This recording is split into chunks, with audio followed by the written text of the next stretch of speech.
Hello students, welcome back to my channel. In this video, I am going to discuss in detail about the nomenclature of organic compounds. Coming to the naming of organic compounds, IUPAC system of nomenclature will be followed. IUPAC stands for International Unit of Pure and Applied Chemistry. While naming the organic compound, one should follow four important elements. One being the root word, second one is primary suffix, third one is secondary suffix, and the fourth one is prefix. Coming to the root word, it indicates the number of carbon atoms present in the parent chain. Primary suffix indicates the saturation or unsaturation nature in the given carbon chain.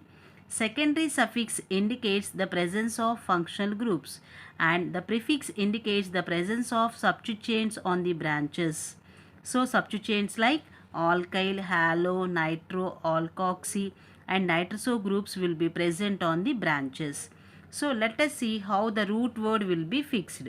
So the root word will be fixed based upon the number of carbon atoms. If the number of carbon atoms is 1, then the root word is myth. If it is 2, the root word is ith. If it is 3, the root word is prop. If the number of carbon atoms is equal to 4, the root word is but. If the number of carbon atoms is 5, the root word is pent. If the number of carbon atoms is 6, the root word is hex. If the number of carbon atoms is 7, the root word is hept. If the number of carbon atoms is 8, the root word is oct. If the number of carbon atoms is 9, the root word is non. If the number of carbon atoms is 10, the root word is dec. If the number of carbon atoms is 11, the root word is undec. If the number of carbon atoms is 12, the root word is dodec. Is it clear about the root word, students? Next, we will discuss about the suffixes.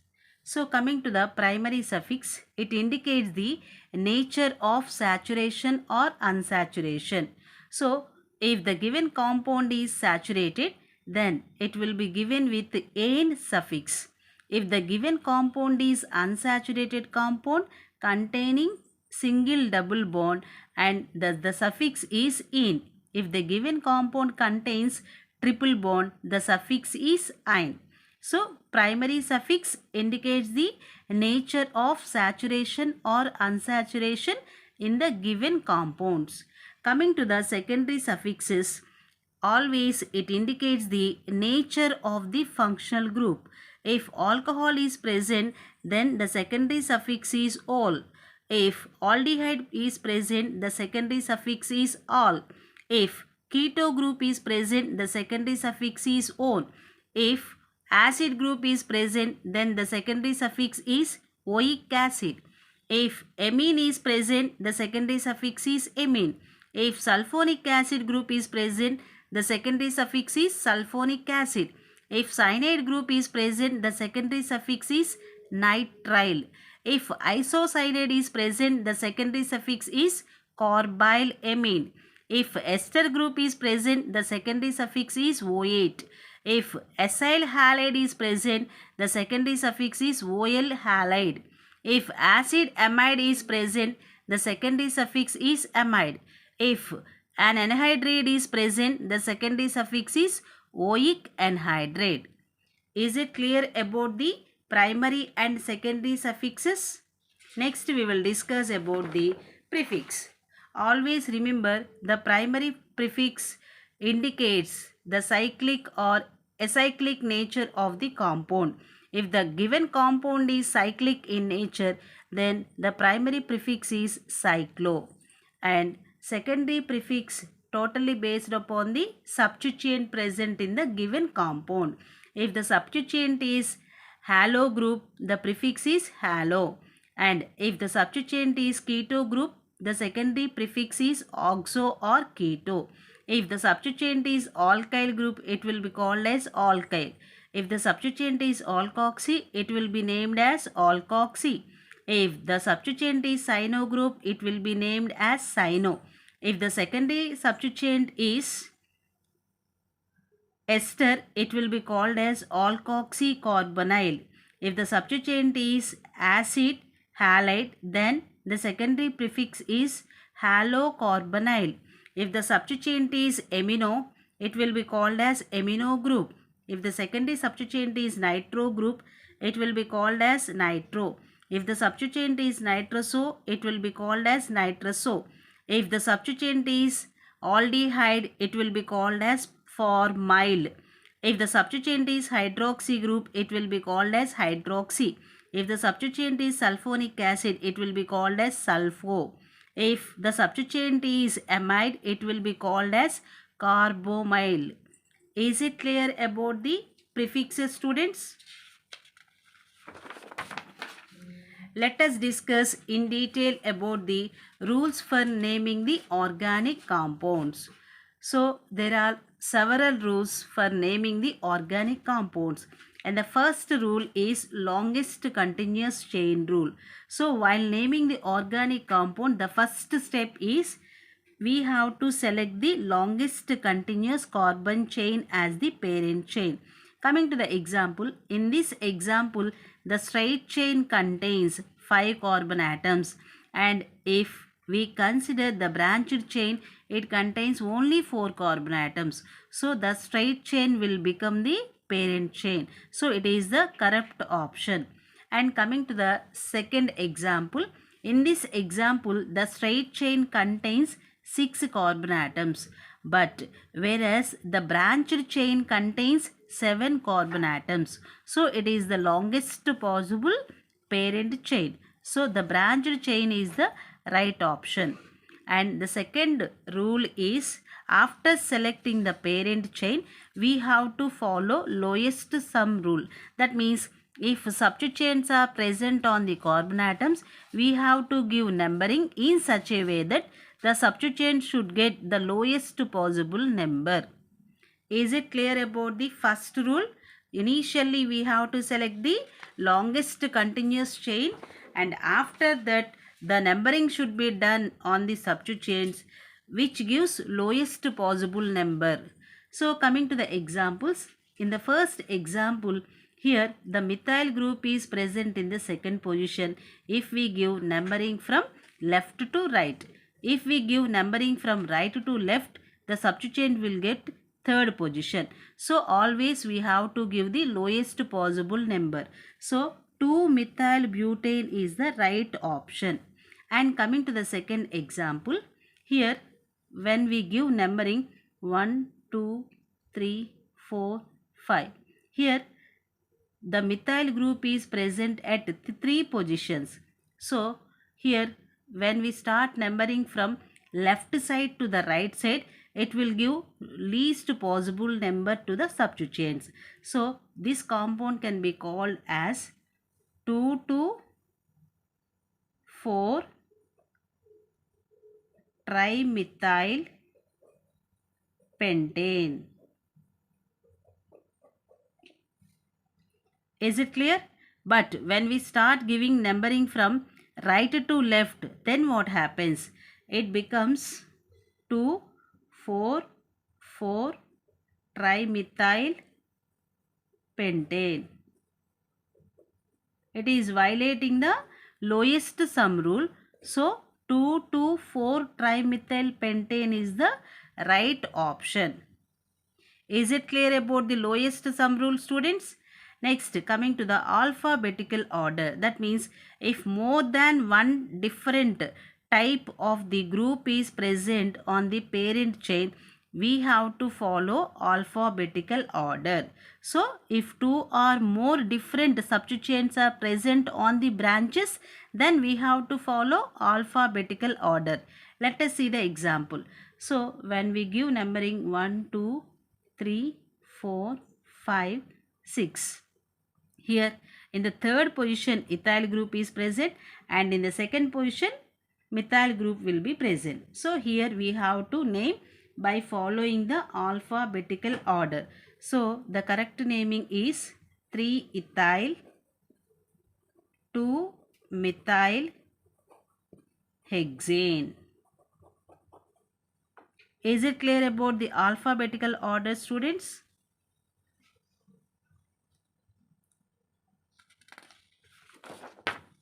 So next we will discuss about the presence of unsaturation.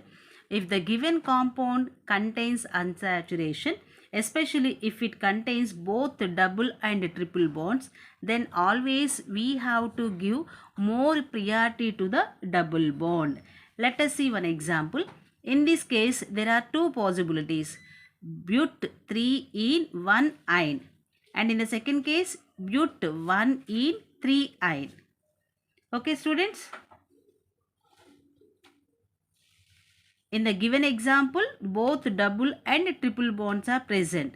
So, while naming this compound, always we have to remember double bond should be given with highest priority. So, but 1 in and 3 ine is the correct naming. Next, we will discuss about the fifth rule, which is related to the presence of functional groups. If the given compound contains functional group, then numbering should be done in such a way that the functional group must contain lowest number. Let us see one example. In this example, here when we start giving numbering from right side to the left side, then only this functional group gets the least possible number. That is 1, 2, 3, 4, 5 carbon atoms are present, and in the second position hydroxy group is present, and hence it will be called as penta 2 all. It is the right option. Is it clear about the presence of functional group? So always numbering should be done in such a way that the functional group must contain lowest possible number. For example, in a special case, if polyfunction compounds are present, that means more than one functional group will be present, then we have to choose one functional group as the principal functional group, and we have to treat the remaining functional groups as the substituents. So for that purpose, we have to know what is the order of priority of the functional groups. Always acid should be given with highest order of priority than sulfonic acid, than ester, than acid halide, than amide, than nitrile group, than aldehyde, than keto group, than hydroxy group, than amine, than either group. Is it clear about the order of priority of the functional group, students? So, by following this order of priority, we can name any type of compound containing more than one functional group. Let us see the first example. Here, acid and amine groups are present. So, undoubtedly, acid should be given with highest order of priority. So, for example, when you consider function groups like acid, ester, aldehyde, always they must be given as number 1. So, 1, 2. So, in the second position, amino group is present, and hence the name of this compound is 2-amino-ethanoic acid. So, what is the name of the compound? It is 2-amino-ethanoic acid. Is it clear, students? If the compound contains more than one functional group, principal functional group is given with highest priority, and the second functional group is considered as a substituent. Let us see few more examples. In the second example, three functional groups are present. One is acid, second one is amino group, and the third one is hydroxy group. Remember, acid should be given with highest priority. So, how to name this compound? Here, both amino and hydroxy groups are present. So, it will be called as 2-amino 2-hydroxy ethanoic acid. So, what is the name of this compound? 2-amino 2-hydroxy ethanoic acid.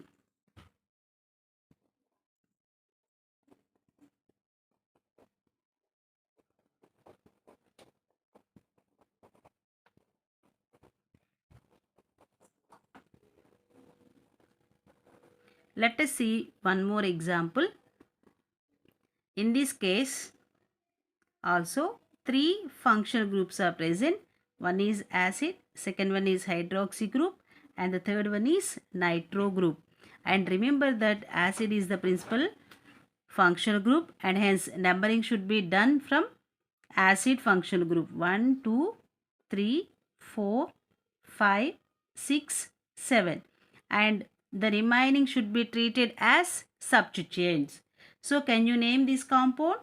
So it can be named as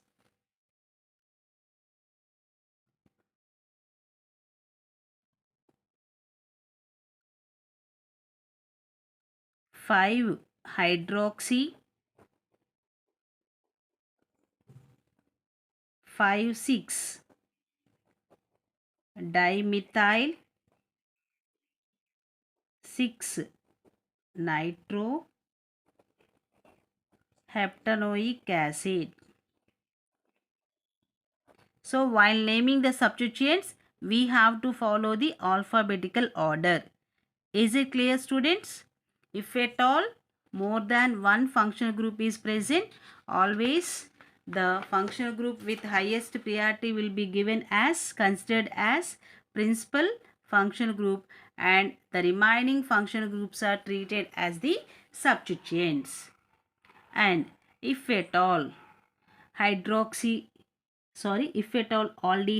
cyano and acid groups are present, always remember they must get least possible number, that is they must be given with number 1.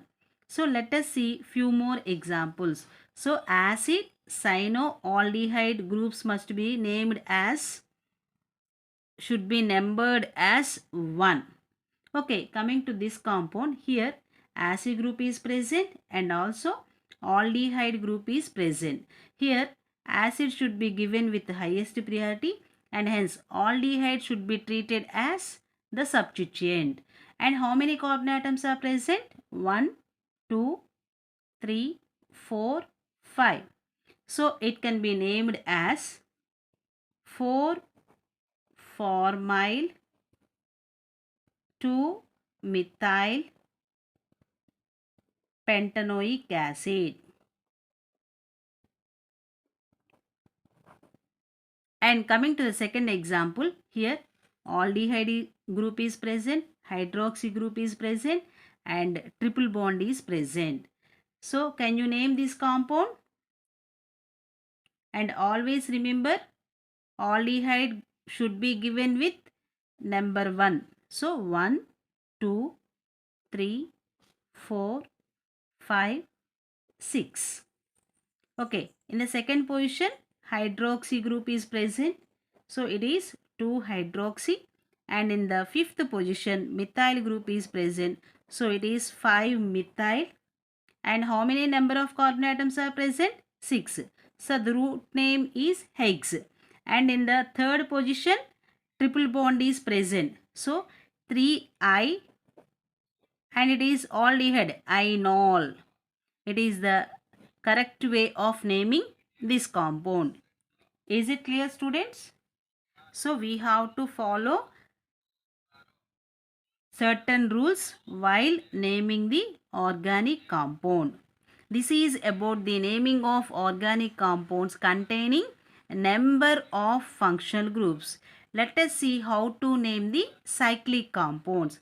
For example, let us see how to name this compound. It is cyclohexane and it is having one double bond. So how to name this compound? It can be called as cyclohexene. Cyclo is the prefix, hex is the root name, and double bond is present, so it will be called as ene, cyclohexane. Coming to the second compound, here bromo group is also present. So how to name this compound? And remember that the double bond should be given with highest priority. So 1, 2. So it can be called as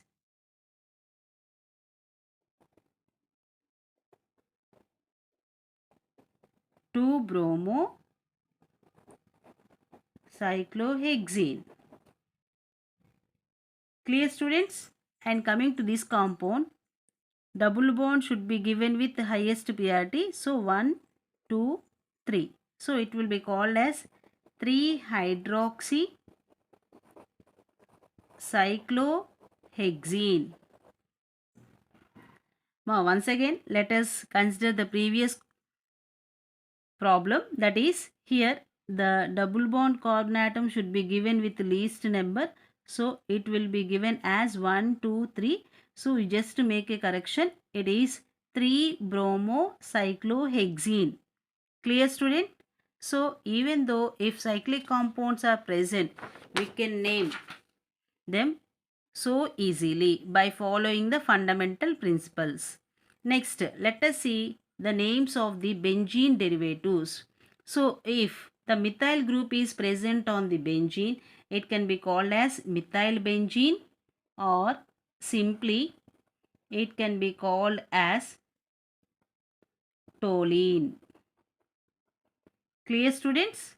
If the methyl group is present on the benzene, it can be called as toluene.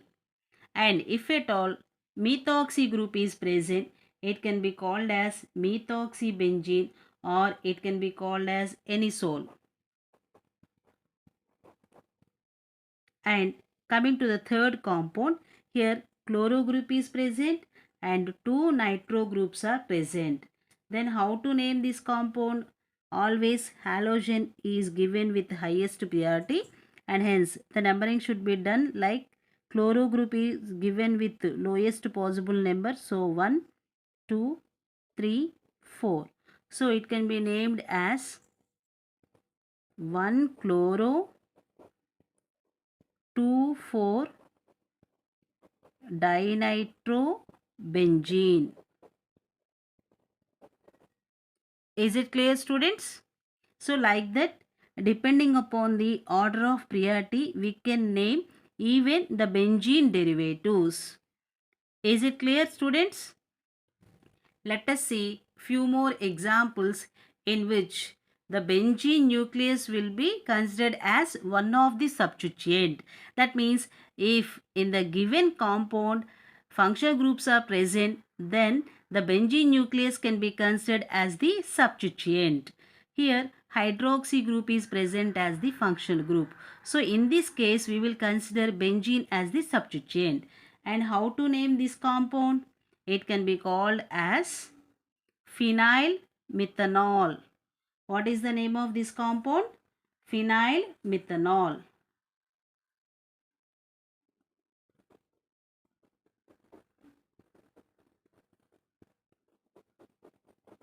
And coming to the second example, here amino group is present and 2 carbon atoms are present. So it is 1 and this compound is 2. So in the second position, phenyl group is present as the substituent.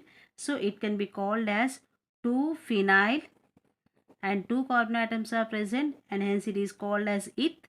Amino group is present, so it can be called as ethanamine. So what is the name of this compound? 2-phenyl ethanamine. And coming to the other compound, hydroxy group is present, and how many carbon atoms are present? 1, 2, 3, 4.